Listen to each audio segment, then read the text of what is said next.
साथियों, कैसे हैं आप लोग।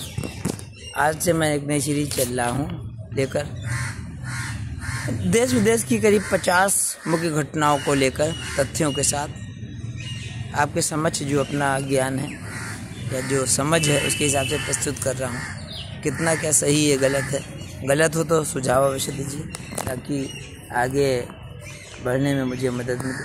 साथियों, आज हर घर में कंप्यूटर है और कंप्यूटर के बिना किसी भी चीज़ की कल्पना नहीं कर सकते हैं। जो हम लोगों का सबसे बड़ा डाटा होता है आधार, एक नंबर आधार का डालो और कंप्यूटर में मालूम हो जाएगा। आधार, राशन कार्ड, पैन कार्ड। लेकिन वो कंप्यूटर लाया कौन था? राजीव गांधी जी लाए थे। राजीव गांधी की शहादत हुई बहुत कम उम्र में, सबसे युवा प्रधानमंत्री थे, मात्र 40 साल की उम्र में। लेकिन उस व्यक्ति को समय समय पर याद करना ज़रूरी है। आज मैं राजीव गांधी के ऊपर वीडियो लेकर आया हूँ कि शहादत उनको आखिर क्यों मिली। बिना श्रीलंका की पृष्ठभूमि को जाने समझे हम लोगों को राजीव गांधी की हत्या के बारे में जानना संभव नहीं हो पाएगा। जब हमारा देश आज़ाद हुआ 1947 में और श्रीलंका आज़ाद हुआ 1948 में। जब श्रीलंका को आज़ादी मिली उस समय वहाँ पर दो संप्रदाय मुख्य थे, एक सिंगली जो तमिल। चूँकि सिंगली वहाँ के रहने वाले थे लेकिन तमिल बेसिकली दो तरीके के थे, कुछ भारत से गए हुए थे, कुछ मूल वहाँ के थे। तमिल बहुत काबिल होते थे, उच्च पदों पर थे श्रीलंका में। और देखिए समस्या की उत्पत्ति कहाँ से होती है ये मैं बताना चाहता हूँ। 30% लगभग तमिल थे और 70% सिंगली थे। सब मुख्य पदों पर तमिलों ने अपनी मेहनत के साथ कंपटीशन करके अधिकार किया था, तो कहीं कोई समस्या नहीं थी। लेकिन तमिलों के मन में जलन थी, तमिलों के नहीं, सिंगलियों के मन में जलन थी कि तमिल क्यों आगे बढ़ते जा रहे हैं, हम क्यों उनसे पीछे हैं। ये तो बात ठीक थी, नागरिकों के मन में था। लेकिन नहीं, जब सरकार भी पक्षपात करने पर आ जाए तब क्या हो सकता है। सरकार का काम होता है देखना और सही जो है सॉल्यूशन निकालना। और ये समझ लीजिए कि 1956 में वहाँ की सरकार ने एक एक्ट निकाला, सिंगली ओनली एक्ट। अब देखिए जैसे ही नाम से मालूम होता है, सिंगली ओनली एक्ट। इसके पीछे मंशा यही थी कि तमिल को दबाना और सिंगली को आगे ले जाना। इसमें क्या किया, जो सिंगली लोगों को जो भाषा थी सिंगली लोगों की, वही आधिकारिक भाषा, प्रतियोगी परीक्षाओं की सब भाषा जो है उसी को। अब तमिल लोग बेचारे जो थे, जो अपनी मेहनत के दम पे आए थे, वो आगे बढ़ नहीं पा रहे थे और जो नौकरियों में थे उनको भी इस वजह से इस्तीफा तक देना पड़ रहा था। तो एक जो सेट व्यक्ति था उसकी लाइफ डिस्टर्ब हो गई। तो ये समझिए कि लाखों तमिलों के जीवन में और उनके परिवारों पर इसका प्रभाव पड़ा। रोजी से बड़ा तो कुछ होता नहीं जीवन के।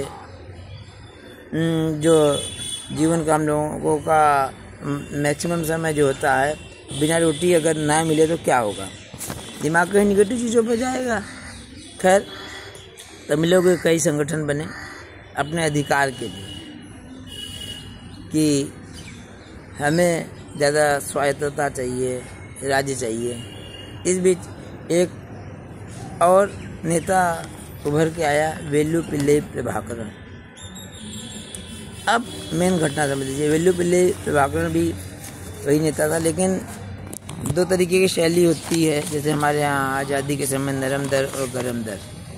तो वेलुपिल्लई प्रभाकरन की जो बात कर रहा हूँ, ये गरम दल का और ये इतना खूंखार था बिल्कुल, जैसे पंजाब में जनरल सिंह भिंडरावाले। तो इसने क्या किया, इसका भी संगठन था, संगठन का नाम 1976 में बदल के LTTE liberation tiger of Tamil Eelam रख दिया। तो इसने क्या किया, सबसे पहले क्या किया, जाफना में एक मेयर थे जो सरकार के बहुत खास समझे जाते थे।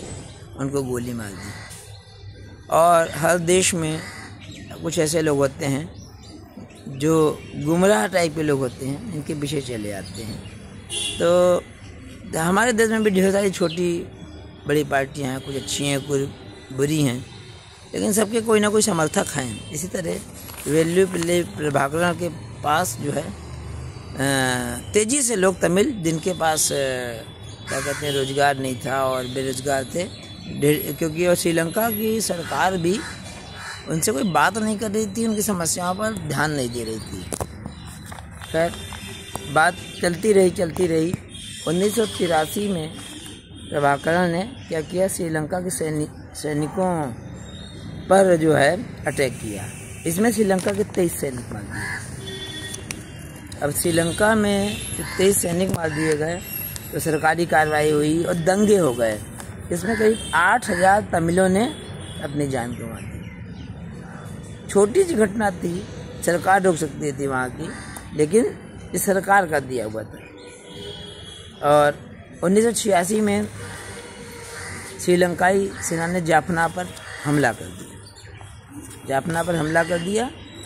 तो वहाँ के लोगों के पास खाने पीने किसी चीज़ के लिए कुछ बचता ही नहीं था। तो भारत की सरकार ने जो है वहाँ अपने पानी के जहाज़ों से सामान भेजा कि वहाँ के लोगों के लिए दवाएं नहीं है, खाने का नहीं है, पीने का नहीं, कुछ नहीं है। तो श्रीलंका की सरकार ने ये खाने पीने का सामान वापस कर दिया कि कोई ज़रूरत नहीं। अब राजीव गांधी प्रधानमंत्री थे, उनके सामने बड़ी चुनौती थी। कारण ये था, तमिल जो वहाँ थे उनके सब रिश्तेदार तमिलनाडु थे। राजीव गांधी के सामने बहुत बड़ी चुनौती थी।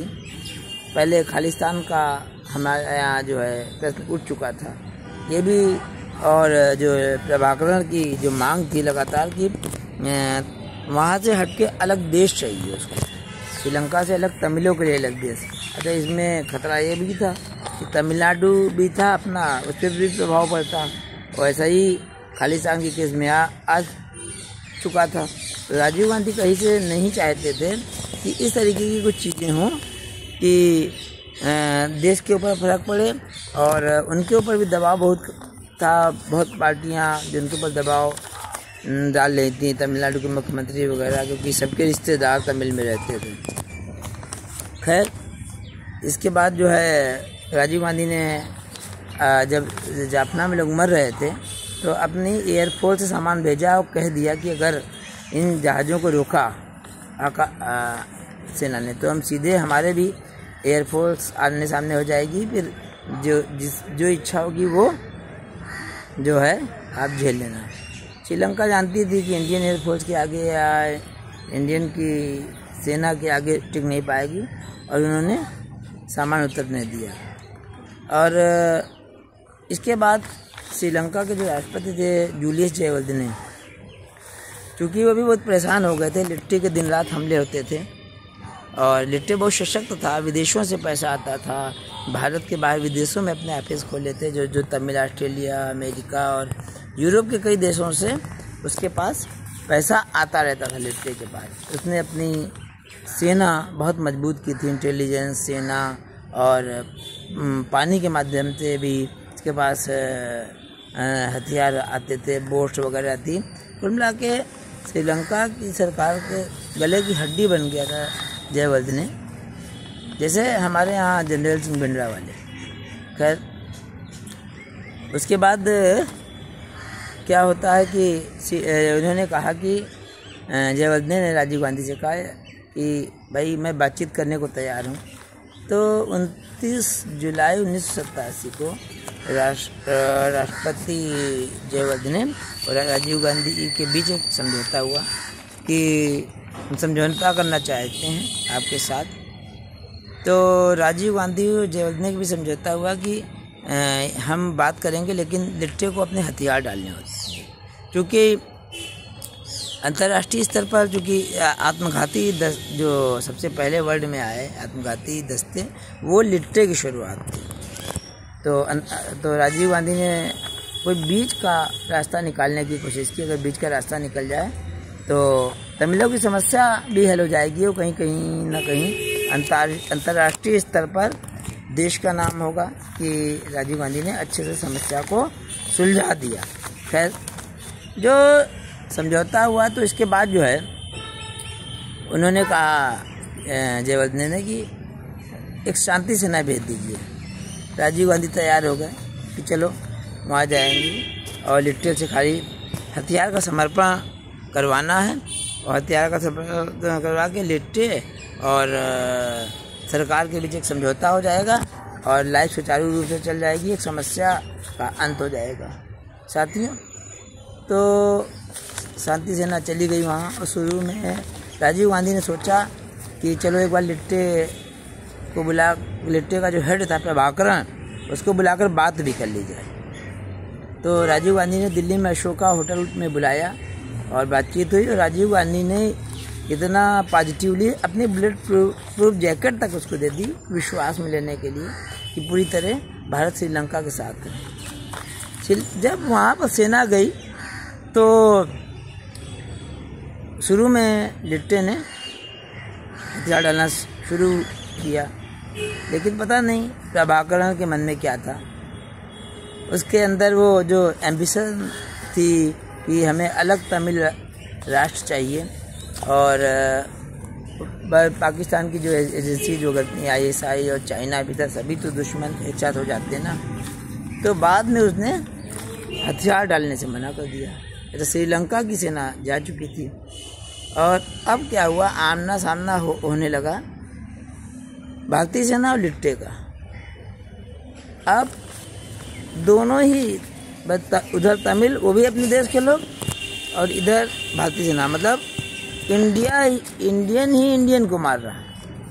विचित्र स्थिति पैदा हुई।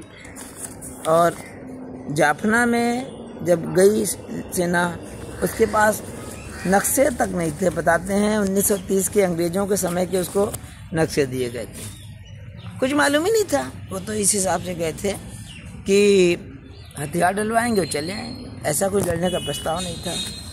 लगभग ये समझिए 900 से 1000 के बीच सेना के लोग शहीद हो गए। लिट्टे को भी नुकसान हुआ, 700-800 उसके भी लोग मारे गए। प्रभाकरण बहुत ही बौखला गया ये रे। खैर, इस बीच अब राजनीतिक परिदृश्य में बदलाव आया और 1989 का लोकसभा का इलेक्शन राजीव गांधी हार जाते हैं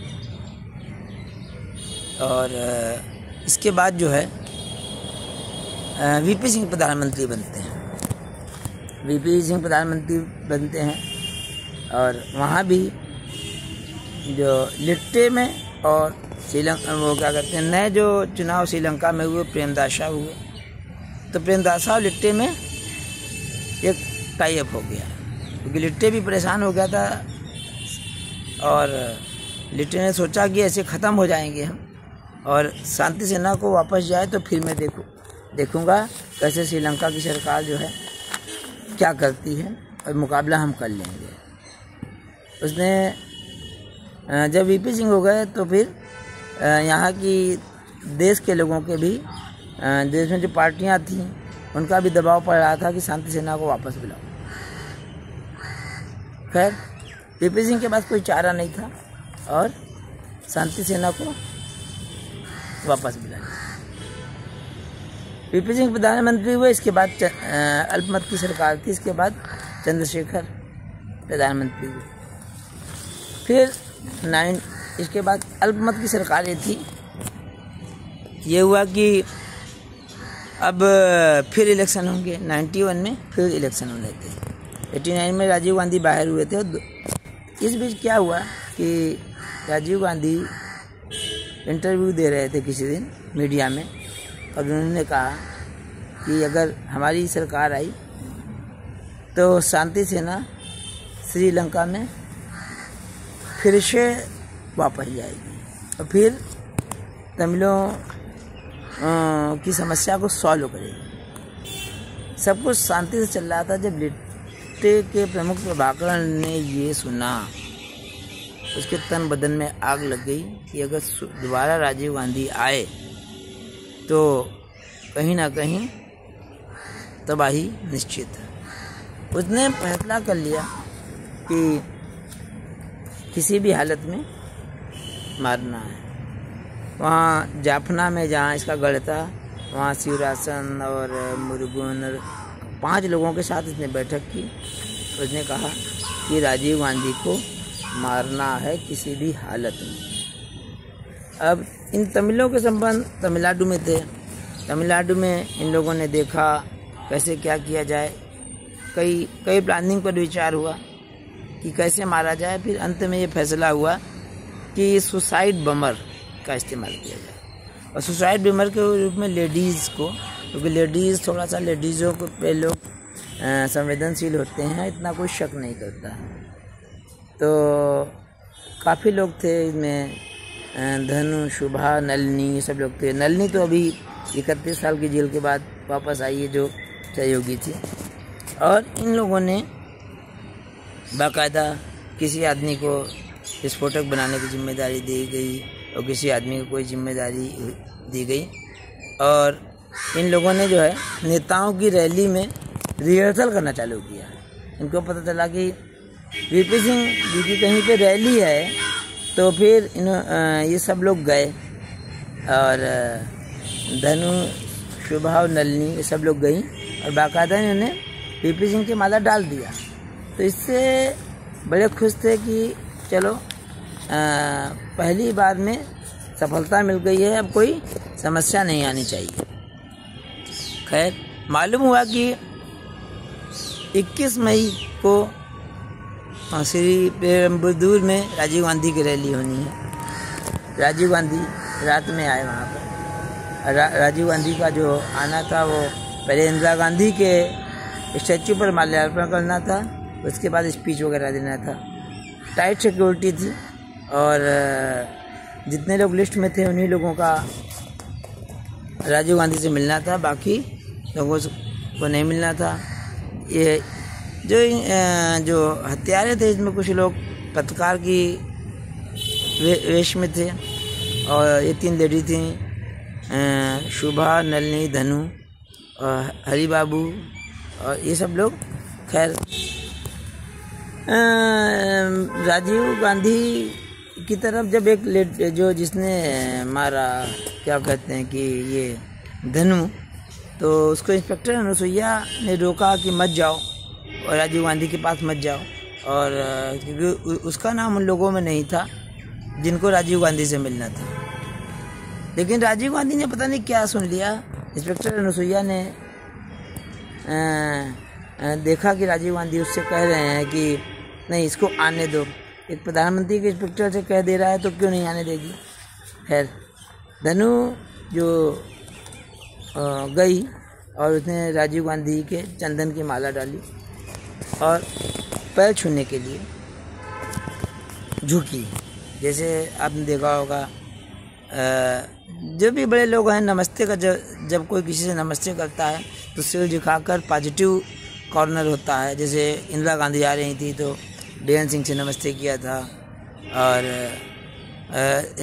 महात्मा गांधी की जब हत्या हुई नाथूराम गोडसे ने की, तब भी इसी रूप में हुई थी। और जितने भी हत्यारे होते हैं उनको मालूम होता है कि यही सबसे सॉफ्ट कॉर्नर। फिर वो झुकी तो राजीव गांधी ने सोचा कि पैर छूने जा रही है, लेकिन उसने क्या किया, वो बटन दबा दिया, जिससे उस बटन को दबाकर वो खुद उड़ गई सुसाइड बम रूप में। और 15 लोगों की मौत हुई। राजीव गांधी के शरीर की पहचान नहीं हो पा रही थी, उनके जूते और उनकी घड़ी से उनकी पहचान हुई। 100 के चित्र हुए थे। और मज़े की बात तो ये है कि इनके बीच जो एक पत्रकार बना हुआ था, हरी बाबू, उसने जो फोटो ली थी उसका कैमरा वहीं पड़ा हुआ था। पुलिस ने जब डेवलप कराई तो ढेर सारी फोटोएं, करीब 10 फोटोएं उसमें निकली। तो पुलिस ने पूछताछ जब चालू की तब पता चला कि काफ़ी लोगों ने, तो लिट्टे के लोगों ने साइनाइड खा के आत्महत्या भी कर ली। लेकिन फिर पुलिस ने पकड़ना चालू किया तो तब मालूम हुआ कि लिट्टे के प्रमुख प्रभाकर का हाथ है। तो एक युवा प्रधानमंत्री 40 साल का, जो देश में कंप्यूटर लाया था और चाहता था कि समस्या हल हो जाए। शांति का प्रयास ही अंतिम प्रयास होता है।